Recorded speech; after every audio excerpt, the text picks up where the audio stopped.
Nah, akhir-akhir ini kalau saya cermati, kok masih ada beberapa kelompok yang mengarah supaya kita itu anti Cina.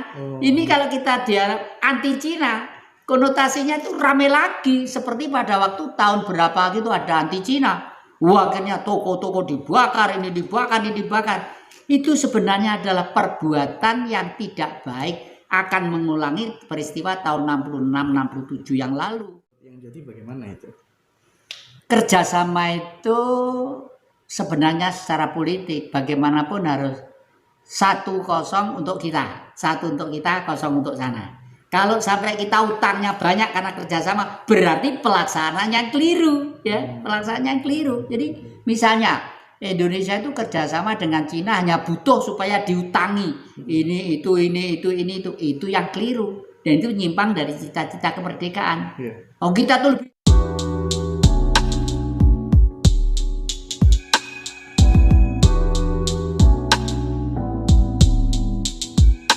itu yang menarik dan lucu. Tugas kita itu untuk berpikir, maaf ya. Saya tetap anak saya, cucu saya melaksanakan himbauan pemerintah 3M itu ya, menjaga jarak, menutup dengan masker, lalu jangan gerombol dan lain sebagainya, itu tetap kita taati ya. Anak saya karena juga punya satu rumah sakit yang bergerak di bidang sosial itu, jadi itu harus dilakukan juga. Tapi jangan sampai kita nanti itu justru hancur oleh situasi yang dipolitisir oleh pihak-pihak tertentu yang memanfaatkan sekarang ini kan di tengah-tengah pemilihan pilpres ya, itu banyak faktor-faktor X yang nunggang dalam kepentingan situasi ini untuk kepentingan mereka masing-masing. Dalam hal ini tujuan saya hanya satu, jangan sampai ada gerakan-gerakan yang pengen merubah negara Pancasila itu menjadi negara agama. Ini penting sekali. Oleh karena itu tadi saya bilang ukurannya melihat tokoh-tokoh itu adalah tahun 1965 dan reformasi ya. 1965 dan reformasi. 1965 adalah suatu peristiwa yang direkayasa oleh Blok Barat supaya Bung Karno runtuh. Kenapa Bung Karno harus runtuh? Karena pada waktu itu Blok Barat mengendai Irian Barat itu menjadi miliknya. Yang kedua kali action Bung Karno itu adalah membarikade apa yang dilakukan oleh Inggris, yaitu negara Commonwealth ya. Karena negara Commonwealth sudah berhasil untuk ngepung Indonesia dari semua sisi. Dikepung oleh Singapura, dikepung oleh Brunei, dikepung oleh Malaysia, dikepung oleh Australia dan lain sebagainya. Nah, ini oleh karena itu Bung Karno harus diturunkan pada waktu itu, sehingga dari sinilah ukurannya untuk melihat tokoh-tokoh itu. Jadi kalau tokoh-tokoh 65 beramai-ramai terdepan ikut menurunkan Bung Karno, sampai sekarang pun darah dagingnya itu masih darah daging yang anti terhadap Nusantara ini. Dan ini harus diwaspadai. Artinya yang Jati menganggap secara tidak langsung mereka adalah pengkhianat bangsa. Betul, istilah Anda itu betul. Karena Nusantara dan Indonesia adalah negara yang paling unik sekali. Kemarin saya mengikuti di suatu negara Rwanda ya, di daerah Afrika sana. Negara itu sangat miskin sekali, sangat miskin sekali. Negara itu penghasilannya pisang, ya, penghasilannya pisang. Terus suatu saat karena negara sana itu sudah dikuasai ratusan tahun oleh bangsa Ero-Cengkre. Ero-Cengkre itu siapa? Orang Jawa leluhur kita itu menyebut orang Barat itu Ero-Cengkre ya. Saya tidak mengatakan itu dari negara mana, karena sebenarnya negara itu klan-klannya, himpunannya itu masih merasa dirinya bangsa Arya yang cinta terhadap Nusantara. Tapi sebagai orang yang sudah menganut faham kapitalisme, kan mesti eksploitasi, menguasai. Nah, suatu saat idenya itu bagus. Orang-orang Rwanda, pisang itu ini andalannya ekspor kan pisang untuk kehidupan rakyat. Pisang itu kalau untuk mengambil dari pohon alatnya itu kedul ya, kurang tajam, nanti banyak yang jatuh rusak. Akhirnya kualitas ekspornya nilainya rendah. Udah jangan khawatir. Saya akan memesan guaman yang tajam. Akhirnya dia memesan di salah satu negara di Asia di utara sana ya. Itu tajam banget. Tajam di impor dari sana ya, besar-besaran itu. Tapi diam-diam orang Iro Cengkre di sana tadi yang sudah kuasa ratusan tahun mengatur bagaimana supaya rakyat di sana itu tawur dengan pusaka itu, dengan gaman itu. Akhirnya dijadikan dua kubu ya. Kubu satu misalnya, kubu satu itu kubu A, itu anting-antingnya di sini. Lalu kubu B anting-antingnya di sini. Suatu saat diprovokasi, Rwanda itu sebenarnya adalah tanah milik leluhur orang yang anting-antingnya di sini. Kamu tuh berhak menjadi pimpinan di sini gitu. Berhak menjadi pimpinan nomor 1 di sini. Kalau sekarang mungkin presiden apa gitu atau raja gitu ya. Yang satu juga diprovokasi. Sebenarnya Rwanda itu adalah negara miliknya orang yang anting-antingnya di sini, yang asli itu. Akhirnya diprovokasi tawur, bacok-bacokan gaya gaman yang diimpor tadi itu. Sampai ribuan itu mati. Tapi setiap manusia mengalami sesuatu yang abnormal, yang Maha Kuasa itu sifatnya adil. Hadirlah seorang Satria Piningit, seorang insinyur yang dulu tuh pernah belajar di negeri Cina. Melihat keadaan di negeri Cina, dia sangat tertarik sekali. Akhirnya dia pergi ke sana, minta bantuan kepada negeri Cina. Saya kan sudah pernah belajar di sini.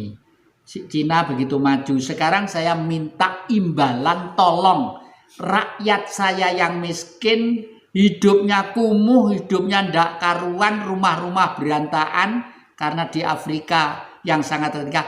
Tolong dibantu dari Cina. Bagaimana supaya Rwanda menjadi negara yang terbaik? Waktunya dikirim tim ke Cina, besar-besaran. Ahli ini. Sekarang ibu kotanya itu apa? Ibu kotanya itu termodern seluruh dunia. Dan negara ibu kotanya terbersih seluruh dunia. Income per kapitanya sekarang 10, berapa gitu. Yang dulunya 0,4 berapa gitu. Berubahnya tajam sekali ya. Itulah, jadi apalagi dalam dunia global ini sudah barang tentu kita membutuhkan suatu kerjasama satu dengan yang lainnya. Akhir-akhir ini kalau saya cermati kok masih ada beberapa kelompok yang mengarah supaya kita itu anti Cina. Ini kalau kita dia anti Cina, konotasinya itu rame lagi seperti pada waktu tahun berapa gitu ada anti Cina. Wah, akhirnya toko-toko dibakar, ini dibakar. Itu sebenarnya adalah perbuatan yang tidak baik, akan mengulangi peristiwa tahun 66-67 yang lalu. Itu tidak bagus ya. Kenapa Bung Karno pada waktu itu membuat Nasakom? Karena dengan nasional agama dan komunis untuk merebut Irian Barat itu akan mudah. Karena kita dibayang-bayangi seakan-akan dibantu Rusia sama daratan Cina. Tujuannya Bung Karno pada waktu itu ya. Tapi Jatikusumo pada waktu tahun 63 waktu kuliah di Semiakosgoro sudah minta supaya PKI dibubarkan. Dan Bung Karno sampai tindak ke Blitar marahi saya gitu. Nah, baru saya ngerti bahwa Nasakomnya Bung Karno tujuannya seperti itu. Karena waktu itu kowe apa kok ngamuk minta PKI dibubarkan. Nggih Pak, soalipun apa? Kalau pas wangsul sekolah, pulang sekolah, itu mendengarkan guru-guru rapat. Nah, tugas kita adalah mengkomuniskan Indonesia. Karena kalau Pancasila itu Indonesia aja banyak yang tidak senang. Buktinya apa?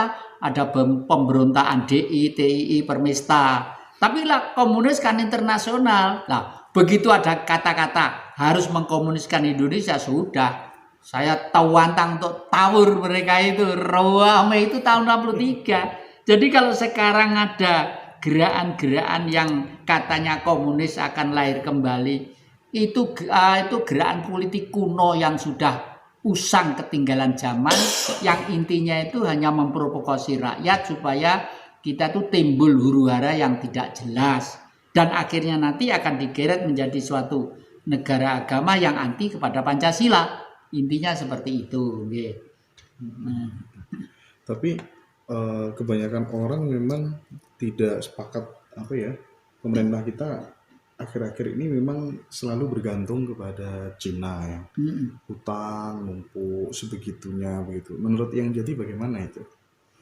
Kerjasama itu sebenarnya secara politik bagaimanapun harus 1-0 untuk kita, 1 untuk kita, 0 untuk sana. Kalau sampai kita utangnya banyak karena kerjasama, berarti pelaksanaannya keliru, ya, pelaksanaannya keliru. Jadi misalnya Indonesia itu kerjasama dengan Cina hanya butuh supaya diutangi ini itu yang keliru dan itu menyimpang dari cita-cita kemerdekaan.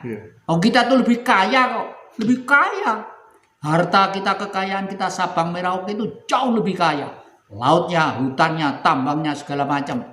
Lah kok ke Cina, utang ke Cina ya kita yang salah. Dan ini kelihatannya sejak tahun 1965 ini sudah terkondisi sedemikian rupa sehingga kita itu ketergantungan terhadap orang lain itu sangat besar. Sehingga penerusnya untuk meneruskan ya ketergantungan ya.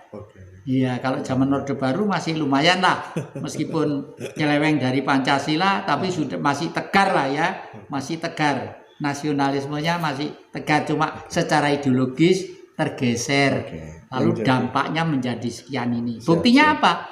Setelah 65, kepala-kepala sekolah, dosen-dosen, guru-guru itu dirubah orangnya itu orang-orang orang-orang pemberontak, Masumi, ini. Itu dihidupkan kembali. Seperti kepala sekolah saya berubah setelah dari Pak ini menjadi Pak Imam. Namanya Pak Imam, saya masih ingat imam siapa gitu ya. Itu langsung merubah satu sistem, satu kondisi pendidikan di sekolahan itu. Yang intinya bergeser ke kanan, istilahnya itu ke kanan. Ekstrim kanan. Setiap orang pasti memiliki figur yang diidolakan, punya guru ideologis, punya guru untuk bertahan hidup, terus kemudian punya guru untuk berpolitik. Nah, saya ingin yang jadi sampaikan kepada seluruh pemirsa barangkali. Siapa guru-guru yang saya sebutkan tadi yang menginspirasi dan sangat berpengaruh terhadap kehidupan yang jati? Ya, pertama kali guru bertahan hidup. Karena apapun manusia untuk bisa bertahan hidup lewat zaman atau tantangan apapun pula. Guru saya bertahan hidup itu adalah ibu kandung saya. Namanya Suyi. Ibu saya cantik kayak orang Jepang gitu ya, namanya Suyi. Karena apa? Karena waktu itu sebagai orang di desa, saya itu waktu kecil sering diajak keliling ke desa-desa kampung, ngider kain, dikreditkan gitu loh deh.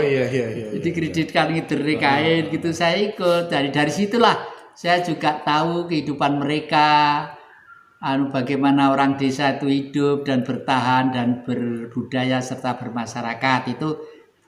Kehidupan politik adalah bapak saya. Karena apa? Karena bapak saya mendidik saya sejak kecil tidak ada pekerjaan lain terkecuali perang. Perang untuk apa? Untuk bertahan menjadi orang yang merdeka. Nah, intinya kan ke sana. Jadi bapak saya guru politik. Tetapi setelah dewasa ini baru saya sadar berpolitik itu tidak boleh ngawur. Harus ada tujuan politik dan dasar politik. Kalau sepur itu relnya itu misalnya dari Malang mau ke Tuban lewat Surabaya itu kan sudah jelas relnya.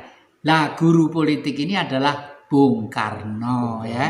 Bung Karno adalah guru politik saya, orang besar yang kelasnya dunia dan sangat cinta kasih terhadap saya pribadi gitu.